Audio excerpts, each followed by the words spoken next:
hangarin ko lang po ay babigyan po kayo ng pang-almusal, no? Ay, salamat. Opo. Magkano po ba isang piraso ng iniinom nyo? 12. O bibigyan ko po kayo ng pang ilang araw. Ayan. Salamat, kuya.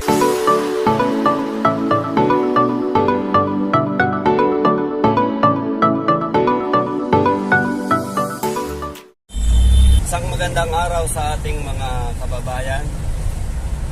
Ito na naman po si Chef G. Nag-iikot, naghahanap ng mga taong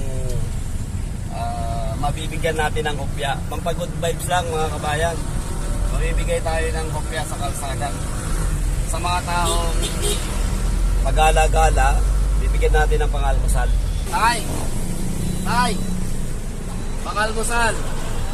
Ayan, saan po patungo natin?